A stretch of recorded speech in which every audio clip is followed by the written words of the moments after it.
امریکی تاریخ کا سب سے طویل شٹ ڈاؤن ختم ہونے کے قریب۔ سینیٹ کے بعد امریکی ایوان نمائندگان نے بھی طویل ترین شٹ ڈاؤن ختم کرنے کا بل منظور کر لیا۔ بل کے حق میں 222 اور مخالفت میں 209 ووٹ پڑے۔ امریکی صدر ٹرمپ بل پر دستخط کریں گے۔ 42 روزہ شٹ ڈاؤن کے باعث امریکی وفاقی محکمے بری طرح متاثر ہوئے۔ ایئر ٹریفک کنٹرولز کی غیر حاضری سے ہزاروں پروازیں منسوخ اور تاخیر کا شکار رہیں۔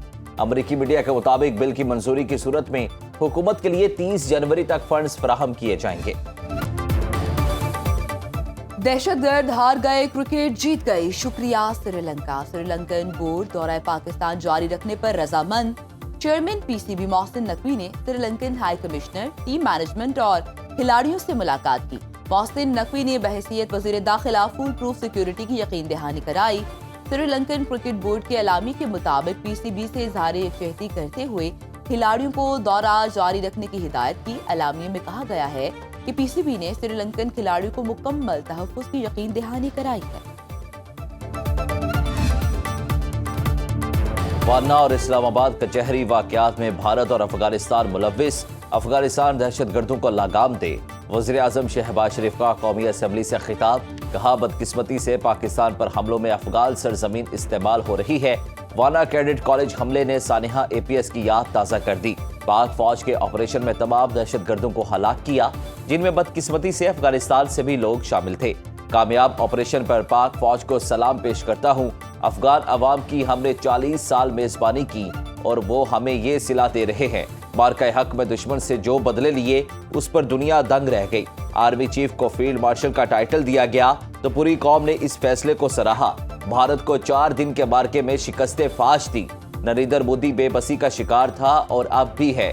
پاکستان کی ترقی اور خوشحالی میں ان دہشت گردوں کو حائل نہیں ہونے دیں گے۔ قومی اسمبلی میں 27ویں آئینی ترمیم 2/3 اکثریت سے منظور۔ ترمیم کے حمایت میں 234 ووٹ آئے۔ جے یو آئی فے کے 4 اراکین نے مخالفت میں ووٹ دیے۔ اپوزیشن اراکین کا ایوان سے واک آؤٹ۔ حتمی منظوری سے پہلے تمام 59 چیکوں کی مرحلہ وار منظوری دی گئی۔ اس عمل کے بعد ترمیم کے حق اور مخالفت میں ووٹ کرنے والے اراکین باری باری ایوان سے باہر لابی میں گئے۔ ووٹنگ کا عمل مکمل ہونے کے بعد اسپیکر نے اعلان کیا کہ قومی اسمبلی نے 27ویں آئینی ترمیم منظور کر لی ہے۔ اجلاس کے دوران حکومت نے 27ویں آئینی ترمیم میں 8 نئی ترامیم پیش کی۔ وزیر اعظم شہباز شریف اور میاں نواز شریف نے بھی ووٹنگ میں حصہ لیا۔ بل صدر مملکت کو دستخط کے لیے بھیجا جائے گا۔ وزیر اعظم کی زیر صدارت میں وفاقی کابینہ کا اجلاس آج ہوگا۔ قومی اسمبلی میں 27ویں آئینی ترمیم سے متعلق اضافی ترامیم پیش، جنہیں 2/3 اکثریت سے منظور کر لیا گیا۔ ان ترامیم کے مطابق 27ویں ترمیم کے سینٹ سے منظور شدہ بل کی 4 شقیں حذف کر دی گئیں۔ 3 شقوں میں ترمیم اور 1 شق کا اضافہ کر دیا گیا۔ ترمیم میں چیف جسٹس کی جگہ چیف جسٹس پاکستان کی اصطلاح شامل کی گئی تاکہ قانونی ابہام دور ہو سکے۔ وزیر قانون نے ترمیم کی تحریک پیش کرتے ہوئے بتایا کہ جسٹس یحییٰ افریدی ریٹائرمنٹ تک چیف جسٹس پاکستان رہیں گے۔ چیف جسٹس یحییٰ افریدی کی ریٹائرمنٹ کے بعد سپریم کورٹ اور آئینی عدالت میں سینئر ترین جج چیف جسٹس پاکستان ہوگا۔ صدر مملکت، آڈیٹر جنرل اور چیف الیکشن کمشنر کا حلف چیف جسٹس پاکستان لیں گے۔ آرٹیکل 6 میں وفاقی آئینی عدالت کا اضافہ کیا گیا۔ آرٹیکل 6 سنگین غداری سے متعلق ہے۔ اس کی شق 2A میں ترمیم تجویز کی گئی ہے۔ 18ویں ترمیم اور NFC ایوارڈ میں مشاورت کے بغیر ترمیم نہیں ہو سکتی۔ صوبے مضبوط ہوں گے تو وفاق مضبوط ہوگا۔ وزیر اعظم شہباز شریف کا قومی اسمبلی میں خطاب، آئینی ترمیم کی منظوری پر تمام اراکین کو مبارکباد۔ مزید کہا، جو چیز وفاق کو کمزور کرے تو وہ کتنی ہی اچھی ہو، وہ پاکستان کے لیے مفید نہیں۔ کالا باغ ڈیم بڑا شاندار معاشی منصوبہ ہے، مگر ہماری قومی یکجہتی سے اوپر کوئی چیز نہیں۔ اگر کالا باغ ڈیم سے وفاق کو نقصان پہنچے تو اس کے حق میں نہیں۔ بلاول اور میری سوچ ایک ہے، ملک کو آگے لے کر جانے کے لیے گالم گلوچ کی سیاست کو ختم کرنا ہوگا۔ اپوزیشن کو آئینی عدالت کیا تکلیف دے رہی ہے سمجھ نہیں آیا۔ ایوان نے مکمل یکجہتی کا اظہار کیا، قومی اتحاد اور یگانگت کو فروغ ملا۔ 27ویں ترمیم کی منظوری سے بے نظیر بھٹو شہید کا خواب شرمندہ تعبیر ہوا۔ مساق جمہوریت کو مکمل کرنے کے لیے 27ویں ترمیم پر حکومت کا ساتھ دیا۔ ہم آئینی عدالت بنانے جا رہے ہیں، فیلڈ مارشل کے رینک کو آئینی تحفظ دے رہے ہیں، بلاول بھٹو کا قومی اسمبلی اجلاس سے خطاب، کہا دفاعی اداروں کے حوالے سے بھی ترامیم لے کر آ رہے ہیں، مناسب ہوتا کہ اپوزیشن جماعتیں مل کے ملک کے مفاد میں حکومت کا ساتھ دیتی۔ 18ویں ترمیم میں صوبوں کو حقوق دلوائے گئے، کسی کا باپ بھی 18ویں ترمیم کو ختم نہیں کر سکتا۔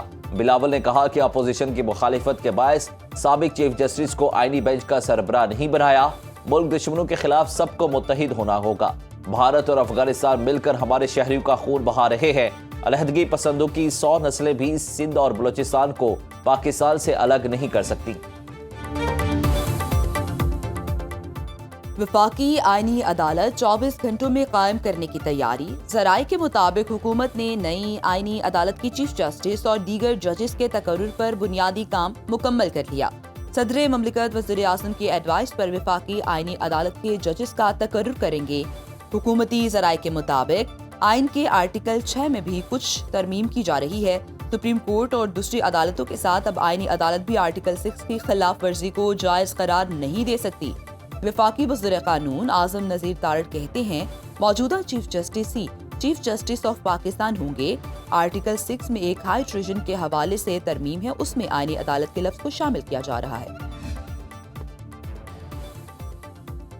پی ٹی آئی 27ویں آئینی ترمیم کو اقتدار میں آ کر ختم کر دے گی۔ بیرسٹر گوہر نے کہا کہ ہم نے چیف جسٹس پاکستان کا عہدہ ختم کرنے کی نشاندہی کی تھی، حکومت اپنے بل میں ترامیم لے آئی، ہم اسے بھی مسترد کرتے ہیں۔ یہاں آئین کے ساتھ جو کھلواڑ ہوا پوری دنیا میں کہیں ایسا نہیں ہوتا۔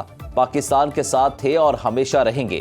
پارلیمان میں نواز شریف کے لیے کسی نے ریڈ کارپٹ نہیں بچھایا۔ محمود اچکزئی بولے کہ 27ویں آئینی ترمیم نے آئین اور قانون کا جنازہ نکال دیا، احتجاج کریں گے اور عوام کی طاقت سے حکومت کا راستہ روکیں گے۔ اسد کیسر نے کہا کہ 27ویں آئینی ترمیم نے آئین اور قانون کا جنازہ نکال دیا، پی ٹی آئی کسی صورت اس ترمیم کو نہیں مانتی۔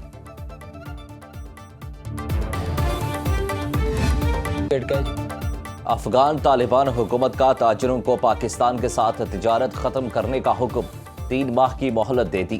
افغانستان کے نائب وزیر اعظم برائے اقتصادی امور ملا عبدالغنی برادر نے افغان تاجروں سے کہا کہ وہ متبادل راستے اور تجارتی منڈیاں تلاش کریں۔ ملا برادر نے کہا کہ اگر پاکستان اور افغانستان کے ساتھ تجارتی راستے دوبارہ کھولنا چاہتا ہے تو اسے ضمانت دینی ہوگی کہ یہ راستے آئندہ کسی بھی صورت بند نہیں کیے جائیں گے۔ وزیر دفاع خواجہ آصف کا رد عمل، کہا افغانستان سے آمد و رفت کم ہوگی تو پاکستان میں دہشت گردی بھی کم ہوگی۔ سابق chief of general staff lieutenant general retired Muhammad Saeed کہتے ہیں کہ اگر تحریک طالبان افغانستان 2 طرفہ تجارت اور ٹرانزٹ ٹریڈ کو کسی دوسرے ملک کو منتقل کر لے تو پاکستان کو خوشی ہوگی۔ پاکستان سرحد پار ہر قسم کی نقل و حرکت روکنے کا خیر مقدم کرے گا۔ پاک افغان تجارتی گزرگاہیں 37 روز سے بند، صرف غیر قانونی مقیم افغانیوں کی واپسی کی اجازت۔ جو ناسور ہے جو خیبر پختونخوا کو 20 سالوں سے کھا رہا ہے، اس کا ایک مستقل حل انشاءاللہ آج نکلے گا۔ دہشت گردی کے خاتمے کے لیے جو بند کمروں کے فیصلے ہیں جو ہم پر مسلط ہوتے آئے ہیں، تو ان سے ابھی تک یہ دہشت گردی ختم نہیں ہوئی۔ سیاست ہر بندے کی اپنی اپنی ہے، لیکن امن ہمارا مشترکہ ہے۔ امن کے لیے سیاسی اختلافات سے بالاتر ہو کر مشترکہ پالیسی اپنانا ہوگی۔ بم پھٹتا ہے تو وہ یہ نہیں دیکھتا کس پارٹی سے ہے۔ وزیر اعلیٰ خیبر پختونخوا سہیل آفریدی کا خیبر پختونخوا اسمبلی میں امن جرگے سے خطاب، کہا دہشت گردی کا ناسور 20 سال سے صوبے کو کھا رہا ہے، ہمیں پالیسیز بدلنا ہوں گی۔ دہشت گردی کے خلاف جنگ میں سب نے قربانیاں دی ہیں، تمام سیاسی جماعتیں صوبے کے حقوق کے لیے متحد ہو جائیں۔ امن جرگے میں بڑی سیاسی جماعتوں کے رہنماؤں کی شرکت، مذہبی شخصیات، حمایتین اور پارلیمنٹیرینز بھی شریک ہوئے۔ دیرپا امن اور وسائل کی منصفانہ تقسیم پر اتفاق رائے کی تجاویز پر غور۔ پشتون تحفظ موومنٹ کے ارکان ترانے کا احترام بھی بھول گئے۔ خیبر پختونخوا اسمبلی میں امن جرگے کے دوران نور اللہ ترین اور حنیف پشتین قومی ترانے کے احترام میں کھڑے نہ ہوئے۔ نور اللہ ترین کراچی کا رہائشی اور حنیف ترین پشاور میں رہائش پذیر ہے۔ امن جرگے کے تمام شرکاء قومی ترانے کے احترام میں کھڑے ہوئے، مگر پی ٹی ایم کے ارکان اپنی نشستوں پر بیٹھے رہے، جس کی ویڈیو سوشل میڈیا پر وائرل ہو گئی، جس کا عوام میں کافی غم و غصہ پایا جا رہا ہے۔